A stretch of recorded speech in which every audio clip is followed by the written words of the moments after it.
Hello, everyone. everybody. I am Isla Melysin with Spellwings Press, and this is Behind the Books podcast. Today is our first recording, and we're still getting everything set up, so consider this a test.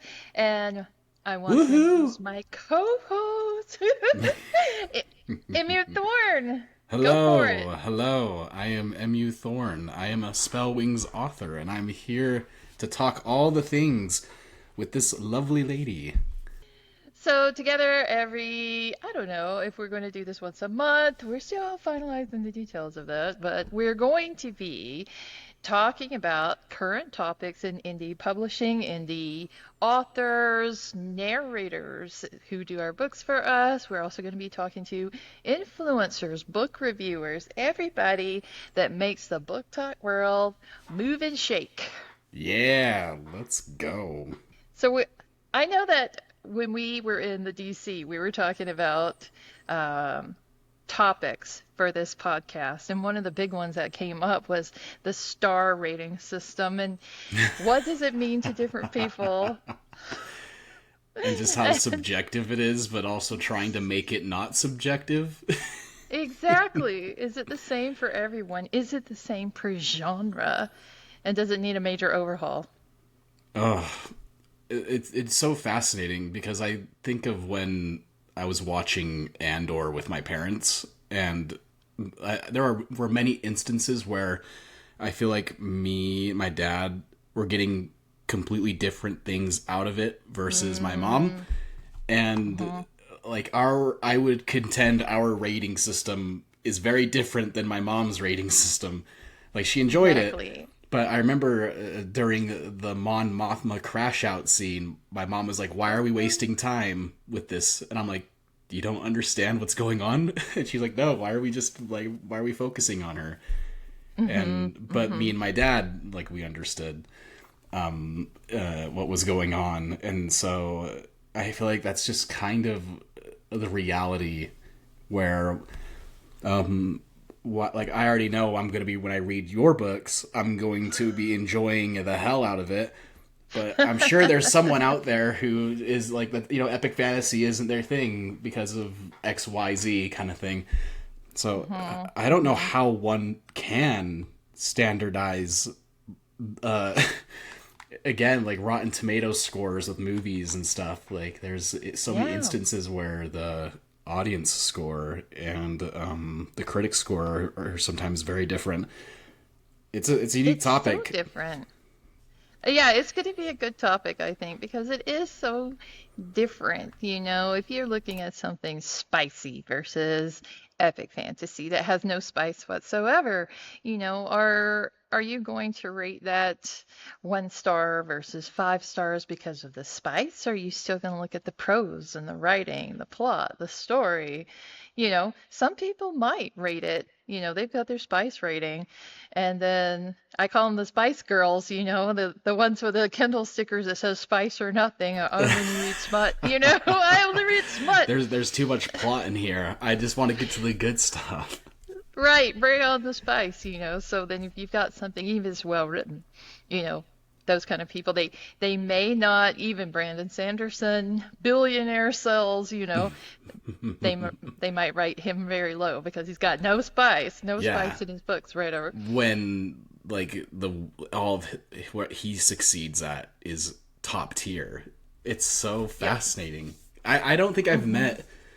I have yet to encounter someone on TikTok that has been indifferent to the plot in Spice. So Hmm. far, everyone I've met, it, like, if the plot is there, it improves it significantly. So, Hmm. but I am sure I'm bound to run into someone who's like, "There's too much story here. Why is there so much story? I want more spicy scenes. I don't understand why we were wasting time on this. Why are we wasting time on this Yep. character?" And it's just like, but that's what makes it's ah, I don't know. It's going to be a very good topic, I think. And another topic that came up in the Discord quite a bit was imposter syndrome. Yep. Everybody has it, everybody experiences it. And not just newbie authors, first time authors, but all authors every single time they get Authors, released. any writer in any sort of sphere. I Yeah. Now that I'm knee deep in the editing stuff, I like to listen to like I'm weird where I have to listen to something in the background while I'm working on things. I was listening to Steve McFreely and I can't remember the other gentleman's name, but they're the writers for Civil War, Infinity War, and Endgame. Ooh, And ooh, they were yeah. talking about how they were working on script edits like a week before some of these things had to be done. And it Wow. really is like and they're constantly questioning things even up until the finish line, you know? Mm-hmm. And Mm-hmm. it's really nice to see those people that are, that have like the quote unquote dream gigs and stuff Yeah. still struggle with it. Yeah. Yeah. And it's something that I don't think will ever go away.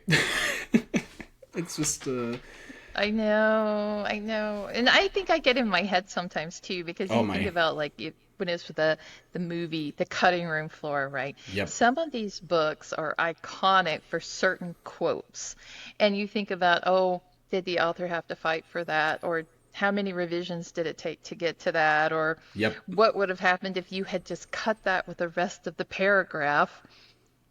It is There's almost so like a much. certain chance too, Yeah, of the how recipe. exactly like how much of it was there from the beginning, how much of it again, like what if one of those amazing moments or lines was put in last minute? Hmm. It's crazy. And it's so fun to be able to experience this now. It makes me really happy. Yeah, It is yeah. stressful too, but it's wonderful. But I constantly am questioning. Like I'm especially now taking a step back from and looking at everything in its entirety. Hmm. The imposter syndrome is so real. It's so real. Yeah. Yeah.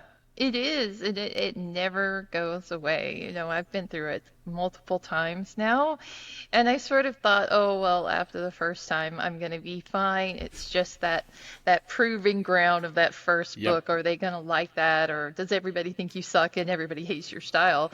But it never really went away because then I got in my head and I'm thinking, okay, Mm-hmm. well, was that a flash in a pan? Was it a one-shot wonder? Are they going to like the next book? Or did I completely Yep. screw this one up and I've strayed too far from my formula? And I think that we just question and question and question so much, and it never goes away. And it's we're constantly striving for perfection, but no matter how much we want perfection, it's not achievable, but we still Hmm. in our minds like to think that it's achievable, that perfection. And it's constantly out of reach, but Hmm. no matter how close you get, it'll never be enough really. It's so and I No, think that no. not being able to achieve it is what drives the imposter syndrome quite a bit because Hmm. I feel like you can feel it. You can feel what the perfect version of whatever you're working on looks like, but you Hmm. can never quite get to it. No matter how many times, no matter how much time you put into something, it's always out of reach.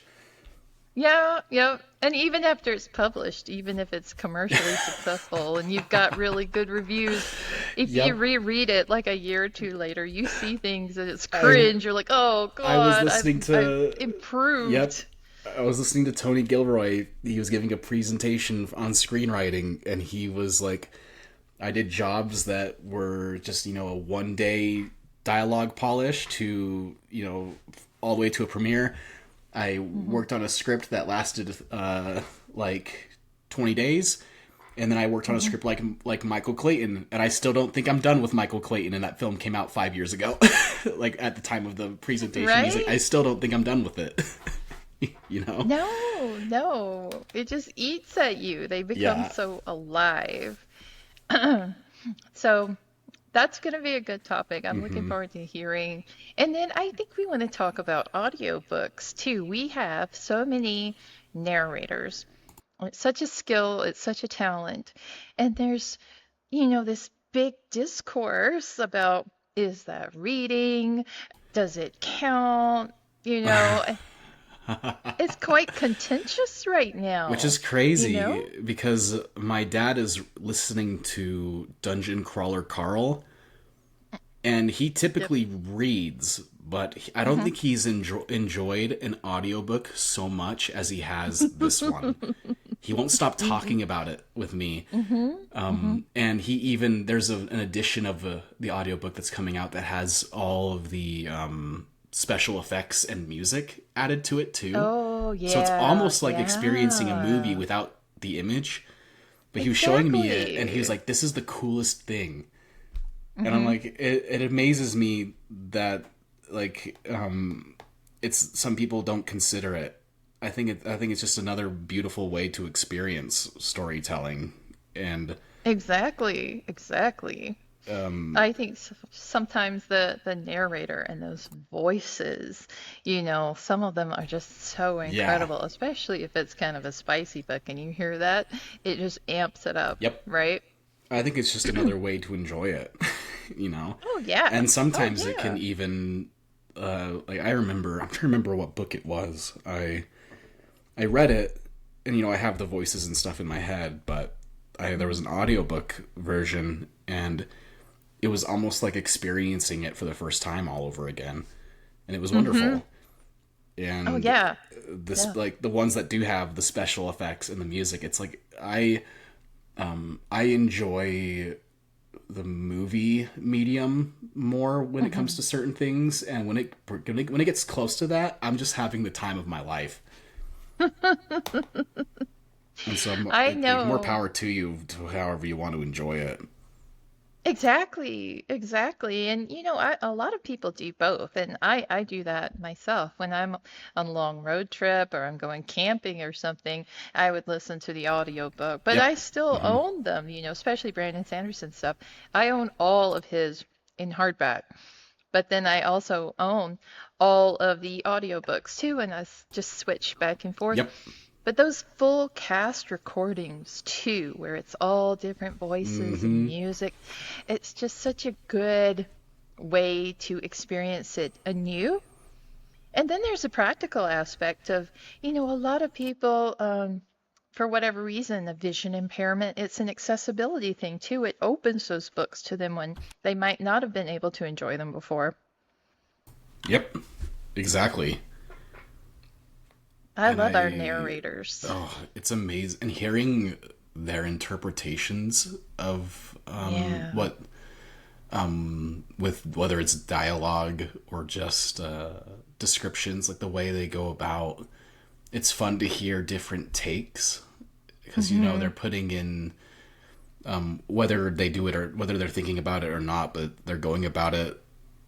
I think they put a little bit of themselves. You get a Hmm. taste of who they are a little bit as a person through the way they read the prose and all that. Yeah.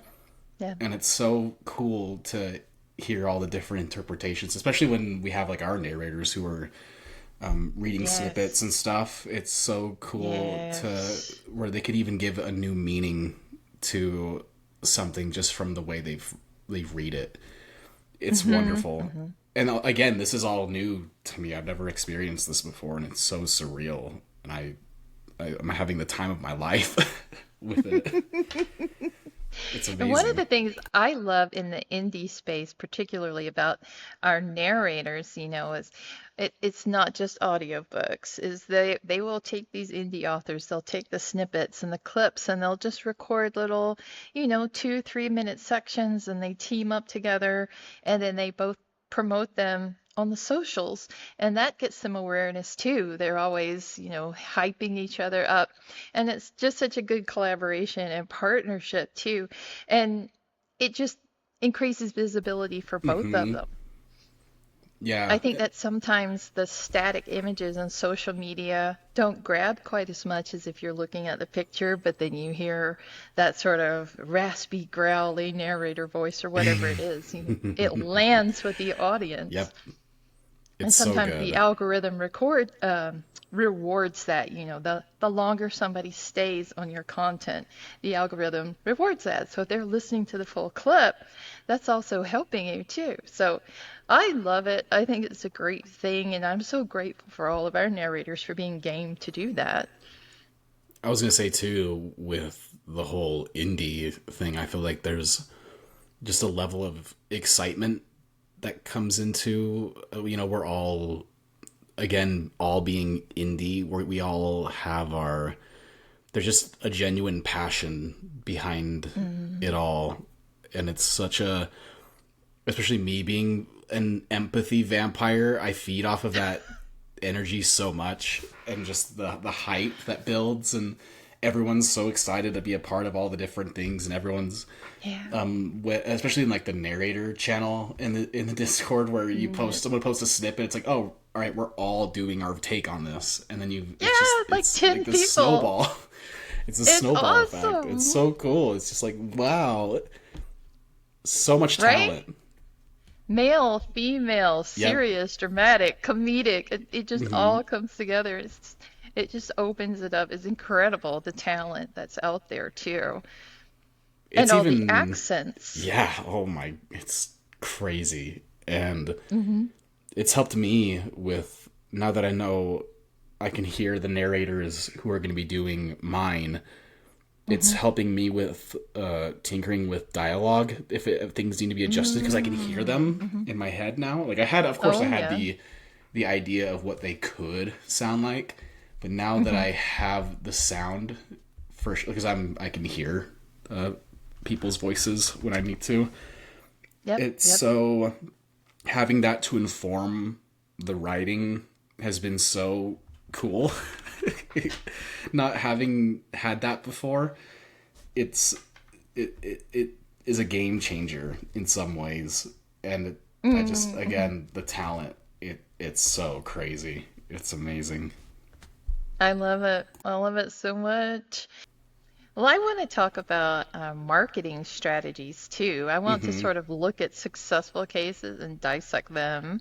And I also want to talk to influencers and reviewers because they're this sort of an unseen or sometimes more highly seen cast member of the whole collaboration. You got Hmm. your author, you got your narrator, but you've got those people out there hyping you and writing the reviews or doing their own video content about your books too. And it's really interesting to hear how they got started and what they look for, what it takes for them to feature you on their clips. So I'm very interested to talk to them as well. And see, that's all stuff that, like, that's so exciting, stuff that I'm not as aware of, being Hmm. newer to all this. Like, when I think of topics that I want to discuss, I'm leaning more towards the actual creative writing side, because all the, like, publishing and Mm. marketing is this all that's all stuff that's new to me, and I'm so excited to hear, to just be involved in those discussions, because I am so unfamiliar, and I'm always wanting to learn more, and I've already Hmm. learned so much just from working with you and being involved with everyone. It's kind of crazy. Like, that'd be fun too, It'll come to you. to get some, like, higher profile TikTokers on here too, just to discuss, like, where they started, where Hmm. Hmm. what brought them into the sphere, and what drove them to do it. I mean, I think community is a huge part for sure. Hmm. Hmm. The Especially in the indie space. Oh, I don't think a lot of people talk about, especially with imposter syndrome, how lonely this is. You Oh. know, Hmm. because you're sitting away at your desk, working, typing, and all that stuff, but it's really just, for the most part, you. Hmm. And humans are very social creatures, and it's so refreshing to find a group of people who understand what you're going through. I love being able to Yeah, open the yeah. Discord and see everyone talking about their editing. Yeah, They're not yeah. woes to me, because I'm so excited of making this thing wonderful. But it's so, I love my friends and I love my family, but they don't quite get it when I'm Hmm. rambling about something or ranting about something that's going on that I can't really like. I'm in a creative rut right now. I need to work through it, and they're like, "Oh, well, like what is it?" And I can't explain it Yeah. because they don't Yeah. get it. But to be with a Yeah. group of people who do get it, and we can all just ramble because we understand. It's great, And and I they can think, commiserate when you yep. get your feedback from your editor too. It's like, oh no. Oh no. Oh no. Yeah. Oh no, they all get that. And they all understand if you say I'm in Hmm. the editing trenches and I've gone gremlin. They know what gremlin mode is. Everybody Yeah. does, right? Yep. Like, I'm gonna live in pajamas and eat chocolate and drink wine for the next 2 weeks. Bathing Yep. optional. Yep. Bathing optional. Oh no. It's the I love the gif of the evil queen laughing, chuckling as she goes back into the dungeon, closing the door behind her. That's what it feels like. When they leave, yep. Yep. But then you polish it up, and then afterward, you feel like you've been through a war. You're like, pin my medal on, I'm ready Yep. for this. You know what I mean? It's the Mario Kart ceremony at the end where you get your trophy. Just like I don't feel like I made it to first place, but we're here. We survived. We survived. Yeah, yeah. And It's so and I'm funny. so excited to be a part of that now because I've been doing this for so many, just writing and writing and writing to not really getting it anywhere. And now that it's like Hmm. to say that I've been a part of this process is so exciting. It's so exciting. I know You're everyone so there's close. it's so stressful. You are so close, and there's so many authors with us right now that are so close to the finish line. They're in edits, they're working on the edits, and they're all feeling this range of emotions between like, oh my God, what have I done? And I want to be done with it, or like, bring it on, Yep. you know. Like ranging from this is going to be so great to I don't want to look at it ever again. It's I so want to go fetal with my blankie. yeah. But that's a universal thing I think all authors Yep. appreciate too. The highs and the lows and the going fetal and couch rotting or Well, even Netflix therapy. who is the author of Fourth Wing again?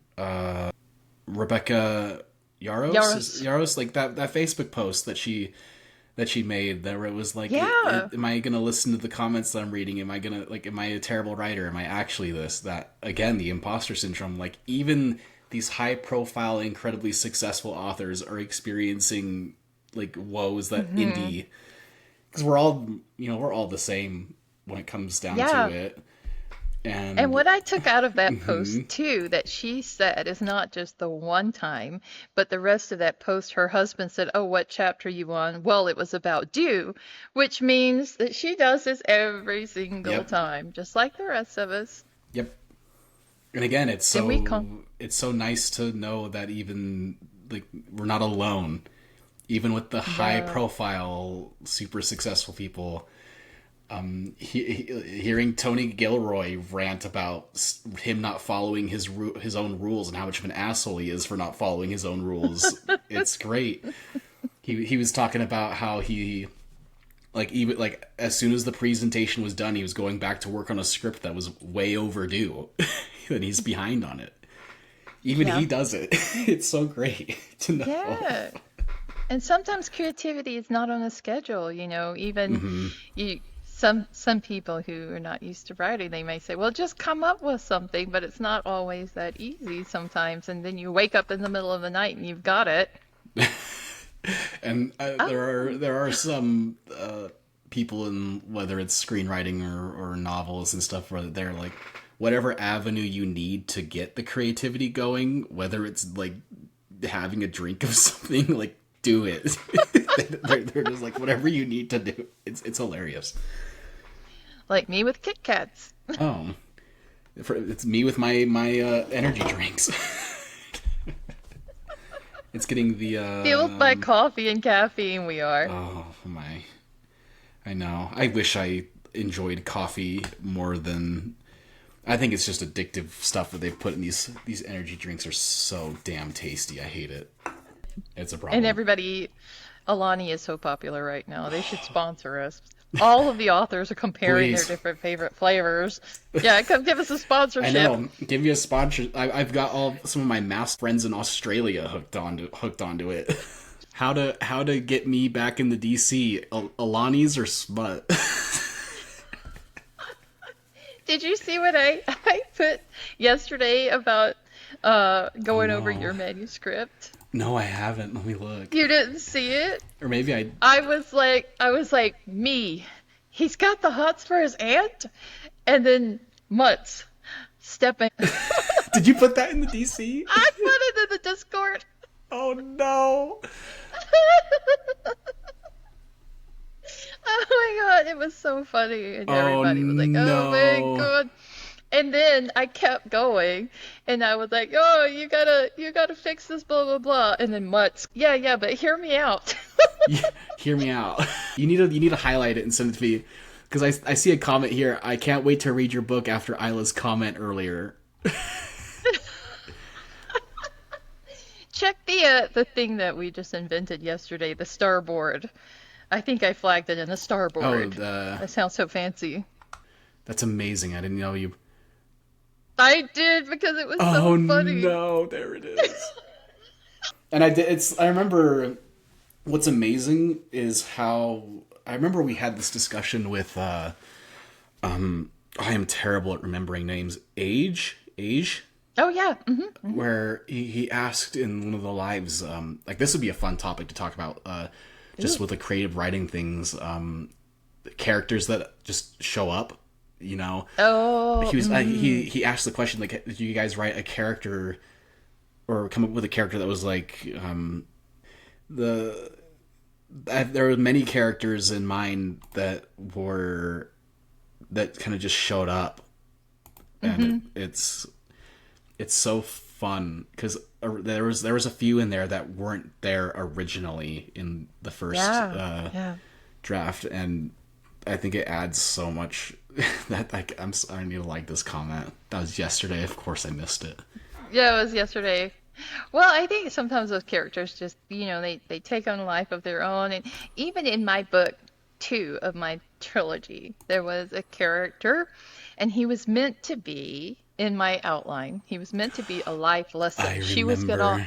Yeah, Yeah, she keep was going. gonna unalive him, and then his dialogue and everything just kept coming out so charming, so witty. He basically saved himself, and then he ended up being a major character, and everybody loves him, and now they're just like hashtag Team Liam. It was worth keeping. Even though I'm a major plotter, it was worth keeping and sort of taking the what do you call it, the scenic route, Yep, because it paid off. completely. And I think where, especially now being in editing, I'm really starting to because I'm a plotter, not a pantser. But with this story, I really went the pantsing route. But I think I am now especially now that we're editing.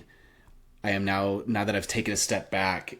It's like I'm seeing both the blessings and the curses of pantsing, where it's like I feel Yeah. like there's gonna be moments, especially later, where the story is like wanting to go in this direction, but it needs to be reeled back because it needs to go in this direction. But when you're pantsing, you don't think about it because you're kind of just letting it do. You're going about it how it's going when you've it's a very in the moment thing. Again, reframing things that need to so that the main like everything is aligned. It's definitely more chaotic, and there are a lot more holes and a lot more a lot more like I think pantsing in the moment is wonderful because you're able to get a lot of stuff done. But then Yeah, it yeah. is now I've had many moments where I've been thinking about the story and I'm like, oh god. It's, Plot holes. yeah. The plot holes don't really exist when you plot that Yeah. out, right? Yeah, I think that's It's like a big part of taking it. you take more time with plotting in the initial at the beginning stages, and maybe it takes you like I know for some people it slows people down because you're trying to adhere to the framework that Yep. you're doing. But I feel like Yep. with pantsing, now that I've actually had a true pantsing story, it's wonderful and quick in the initial, but now it's like needing to reframe everything. It's kind of fun how it's a inverse almost situation. Because And maybe again, I it's don't a do good it. writing exercise too to Yeah, see the other side every once in a while. get that perspective. Because Yeah, lose I'm some rigidity and be okay with going for the flow yeah, sometimes. I think It's yeah certainly again not my natural mode. I blessing and a plan curse. everything. Yep. Right? Yeah, exactly. Well, I think we're at 33 minutes, so I'm gonna stop the No way. recording. That felt like Yeah, and then 15. we could keep talking. But I'm gonna just edit this Yeah. snippet because I think 30 minutes is a good Well, intro and I'm we anxious to covered a lot hear of things. how I sound because I don't know how I I think you sound. sounded good. Sweet. Okay.